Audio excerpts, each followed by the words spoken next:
Hello, Assalamu alaikum, and welcome to Tasha's Tales. Today we have a very adorable little guest on the podcast whose day is going to be very short and sweet. So, Nael, do you want to say hello? Hello.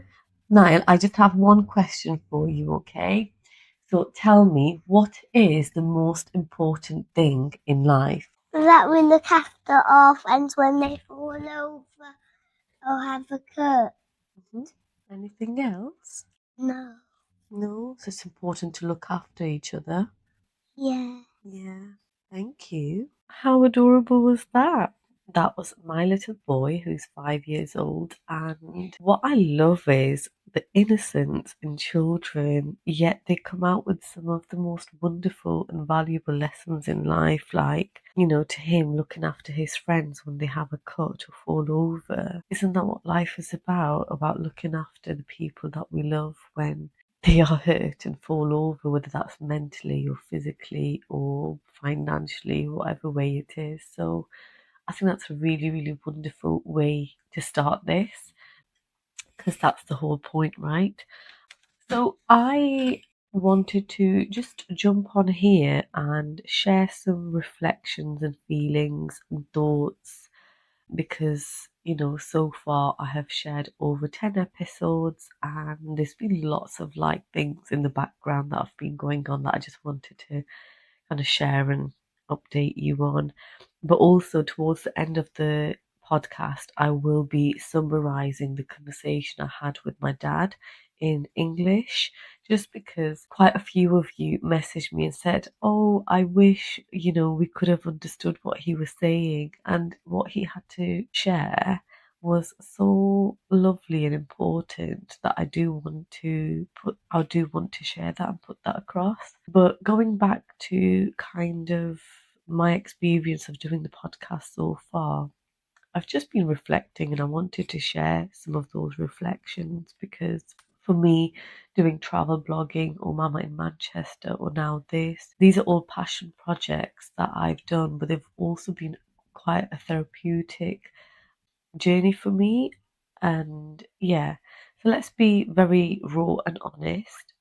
Since sharing the podcast, I've actually felt really, really vulnerable and exposed because obviously, first of all, I'm sharing my voice, which is something that I'm not entirely confident with, although I am getting better at it, but also, sharing some of the deepest and darkest conversations with my nearest and dearest feels really, really close. But the whole point is that I want it to be raw, I want it to be authentic, I want it to be a keepsake. And a lovely friend of mine, I was having a bit of a meltdown over it, thinking, oh, is it a really stupid idea? And my friend reminded me of why I started this, and the whole purpose and the reason behind starting it is to capture these conversations. Me as a person, anyone who knows me well will know I love to chat. And I really, truly, genuinely have an intrigue, an interest, and a desire to hear about people's stories and their journeys and their experiences. And I'm not just saying this, but I truly admire people's strengths and qualities that they have kind of learnt over time. I also love how their experiences have molded them into becoming the people they are today. So yeah, I think it's fair to say that it's very much me. It's not, it's very authentic to who I am as a person. It's not out of my comfort zone as such because I do this for a living, As a social worker, I do assessments where I ask people loads of questions. That part of my life, of my work, I absolutely love. And I think for anyone who's listened to all the conversations, you will know every single conversation so far has been uniquely different to the other, but that's because we as humans are uniquely different to one another. So that's what I wanted to say. Also, the other day I was listening to a podcast and it was Lily Allen who was on, and I'm not a fan of Lily Allen's, but I just wanted to have a listen anyway. And she said something, she has just written a book, I guess. And she was saying something like, when I'm gone and my children or the people behind me will have that book to read, and that is a reflection of who I am as a person and not what people knew of me. And I was like, obviously, I'm not comparing myself to Lily Allen or a celebrity or whatever. We're all human after all. But it did make me think, like, yeah, it's true. Like, life's not, for granted. And once I'm gone, what I leave behind needs to be a true reflection who I am and who I was as a person and the people around me. And I feel like these podcasts would be a true reflection of that and not just people's own memories and perceptions of who I am. So, yeah, I was thinking that's what I want to do. I want to hold on to my values and beliefs. And also, people have been so, so kind and supportive and lovely about the whole thing that I'm truly blown away. And it might not be many people, but it doesn't matter because to me, it's not the quantity of the people, it's the quality of the people. And I know, like, the handful or the couple of handful of people who have truly, genuinely supported me, I know how genuine that is, and I know how loving that has been. I mean, I must say, like, it doesn't take much to message or share a little bit of love, does it? But kind of how it's received on the other end, you have no idea what that does to the other person in terms of their confidence, in terms of their self esteem, in terms of their sense of purpose. So, each and every single one of you who have messaged me, who shared the link, who've spoken to me about it, who's taken an interest in it, I honestly, truly, hand on heart, like, mean this, and I want to thank you. I sound like I'm doing some sort of Oscar speech, but I don't want it to come across like that. It's just, I want to express my gratitude and my love, about how I feel. So, yeah. So yeah, the support's been really, really lovely. But equally, I have been feeling all kind of different feels, but I'm not going to give up because I have so many ideas and so many people who I still need to kind of harass or chase to do it with me. But I've got some really, really super exciting things lined up that I would like to share with you guys. But yeah, it's been a really, really wonderful journey of self reflection. Being able to sit with my mum and dad, for almost an hour, having a conversation that's very, very intentional. It can't really get any better than that. Or meeting a school mum and not really knowing much about her and asking her to come over for some tea and pastries and then finding out like she's one of the most amazing humans, or my 13-year-old cousin being inspired and interested and really wanting to be a part of the podcast. It's all really, really lovely. So I'm not going to give up just yet because I have really enjoyed the process so far. So, as promised, I'm just going to go through a little bit of what me and my dad spoke about. So, first of all, I started off by asking him if he wanted to do the podcast in English or Urdu, but we naturally spoke in Urdu the whole time. My intention was to speak in English to begin, or ask him the question in English to begin with. But the whole point of this podcast is it's meant to be as natural, as authentic, as easy and flexible as possible. So when we got going, actually, I just asked him all the questions in Urdu as well because that is our comfort zone. So we first of all spoke about my dad being one of 8 siblings. He has 5 sisters and he's one of the 3 brothers. And he grew up in a small city called Mirpur in Azad Kashmir. He said, I asked him about his memories, and he said that his memories were full of being around family. Family was absolutely everything. But as things do, naturally, things changed over time. He sadly lost his dad when he was only 18. He was at home at the time, and his dad took the turn for the worse. He went to get the oxygen from the hospital, but by the time he came back, his dad had passed away. Obviously, you can imagine, at 18, being in quite a country where there's not that much infrastructure. Losing his dad, I think, from what I got from the conversation, it was huge, it was significant. But he said, once his dad passed away, he didn't quite feel the loss of his dad because his mum provided him with everything. Like, she really was the pillar of strength, is what I got. And you won't believe this, guys, but my dad's mum passed away on my dad's birthday, which is the 1st of April. My dad spoke about what happened on that day. And I remember this myself really, really vividly, that me, my mum, my dad, and Brie and me, my grandma, were all sat at our kitchen table having food, celebrating my dad's birthday. And my grandma, who had diabetes, wasn't allowed to drink Coke, but she said, oh, it's my son's birthday, so I want to have some Coke. So she had Coke, and then my dad was working in a city a few hours away at the time. He naturally went to work, and it was just me, my mum, and my grandma in the house. She passed away in our house, and my mum had to leave me in the house on my own because my grandma was rushed into hospital.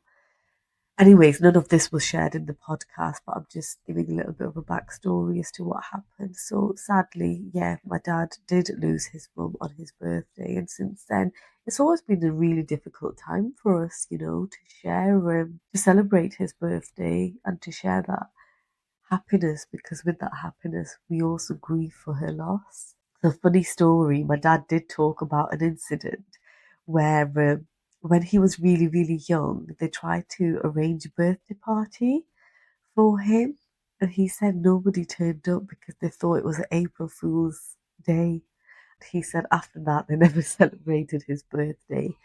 So yeah, I thought that was adorable. Also, my dad had shared a conversation with me, so I asked him to speak about that on the podcast, and I thought it was really, really important. So he said that when a child complains about something, take it seriously, whether that's nightmares, whether that's a pain in their body, whether that's their feelings. Take it seriously, because what happened to him was when he was little, he was complaining to everyone around him. He said, I can't see properly. And my dad was a really, really challenging child, shall we say, very mischievous and challenging. And I think people just thought he's winding them up, and no one really took him seriously.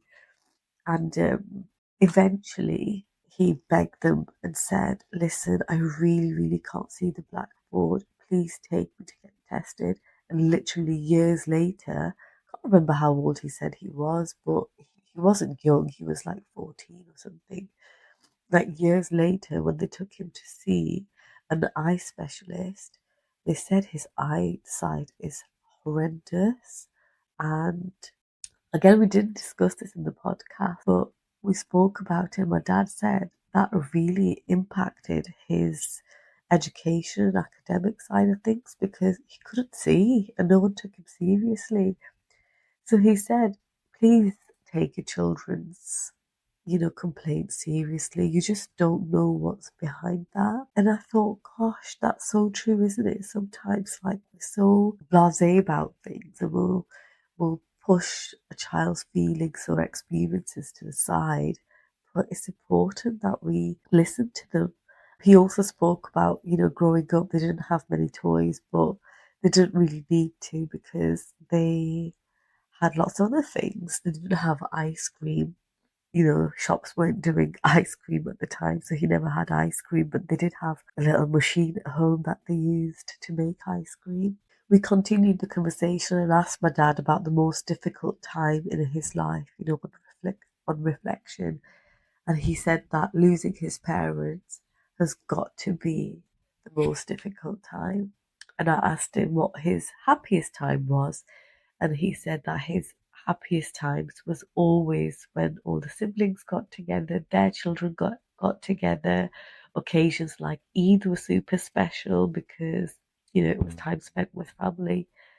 I then continued to ask him what his proudest moments were. To my surprise, he said that when I graduated and he thought, wow, my daughter studied, that was really, really special for him.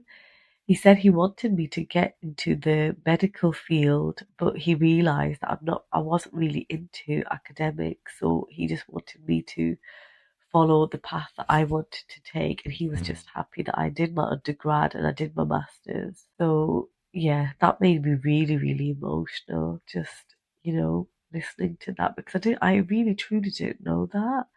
So just being able to hear it and to be able to record it was really, really special. So this one, trigger warning, if anyone is a bit delicate and doesn't like to hear about blood or war or traumatic events, switch off or fast forward because the next bit really is quite horrible. So I don't know if anyone's listened to my mum's episode, but my mum mentioned that we moved from Pakistan or Kashmir because things were really bad where my dad was working. My dad was working on the borders of India and Pakistan or Azad Kashmir, and there was lots of like bombings and things were really bad at the time. And that was probably one of the reasons why we did move. Anyways, I spoke to my dad about the time that he worked near the border, and he spoke about a time where there was a bomb explosion, and he was called because he worked for the government. He was called to help out, and he said what really brought things to reality was when he had to pick up human remains. He, in particular, remembers the face of a man whose head had been decapitated off his neck, and my dad had to hold this man's head and try and put the pieces together. And he said that even now, when he thinks about it, he can see that man's eyes looking into his soul. Like, I can't even imagine. Like, I can't quite believe that my dad, someone who saw the tragedy of war and oppression firsthand, like, I really, really can't. And this is something that came to my attention very recently. I didn't know that was his experiences, but really, really quite harrowing and upsetting. And this naturally led on to our shared grief of what's happening in Palestine. I think my dad wanted to talk a little bit more about Palestine, but I kind of didn't want to get into it because I wanted it to be about him and our experience. But he rightly so pointed out that, no one is stopping what's happening in Palestine. People are just being brutally killed. And I guess it's quite traumatic for us as a family because we have experienced the first hand of what it's like. When my dad was posted up in a city called Sensa or Gortley, one of the two, he could have lost his life at one of these bombings, and obviously I was too little to understand it fully. What's happening in Palestine is quite triggering and it is really upsetting because it could be any one of us. Anyways, moving on to lighter subjects because, like I said, we didn't want to discuss it too much. I asked him what advice he'd give to someone, and I absolutely loved this. I was blown away by his answer. And he said something like, forget about your past, what's happened in the past, forget about it, learn from it, but don't dwell on it. Enjoy the present, enjoy the here and now, and look forward to the future. Which no offense to my dad, but I did not see that kind of wisdom coming from him. So when he said that, I was like, wow, that is like the best advice ever. So really enjoyed that. And then I also, before we ended the conversation, I asked him, about the fact that he sacrificed. This is a man. Sorry, I forgot to say, I started the podcast introducing him as the man who sacrificed his all for me, his life, his friends, his family, his job, his language, his identity, his, you know, everything. And we finished off by me asking him about the fact that he sacrificed all of that to move to England for me, for my education. And he just replied, it's because it's family first. Like, wherever there's family, that is where happiness is. And it's always family first. And he said that he has absolutely no regrets about the move because, we would have been happy there in Pakistan or Kashmir and we're happy here. So that's the main thing. And then we ended on the fact that out of his two grandchildren, Ria is his favourite. He is the best granddad. He absolutely adores my children and they adore him. But yeah, that was a conversation with my dad. It was beautiful in every way. And I hope that anyone listening to this kind of gets that. And if you want to, you can go and listen to him speak in Urdu, even if it's for a couple of minutes, because you kind of get the sense of that passion from him. I wanted to end by saying, guys, I have something really, really special and cool coming up next week. Like, I can't genuinely believe this happened, and I can't believe that I got the opportunity to interview someone who I am obsessed with, and I'm a total fangirl. It's one of those moments that's going to stay with me forever. And a friend of mine asked me yesterday if I was telling him about it, and he said, "Oh, and did you feel proud?" And I was like, "Actually, do you know what? Yes, I felt really, really proud to have approached someone online who I don't know very well, or at all actually, who has a celebrity status, well, and is a celebrity, they've been on TV, and I interviewed her. So guys, watch out. It's coming next week. I look forward to sharing it with you guys. Yeah, I can't wait. And also, before ending this podcast, I just wanted to say, please, please do follow and like and share the episode. Like, as much as I'm doing this for a bit of a hobby, I feel like there's most definitely a conversation in here that would bring joy and inspiration and hope to someone out there. You just never know who will listen to this and be affected in a positive way. So genuinely, please do. And if you're not already following it on Spotify, please do follow it on Spotify. And you'll be surprised at how much a share or a word of mouth would make a difference. I just want people to enjoy it as much as I'm putting it together because, it does take effort and planning to put these together, but also equally so much love to everyone who supported me on this journey so far. I really, really appreciate you more than you'll ever know. Anyways, looking forward to sharing all the upcoming episodes. Take care. Bye.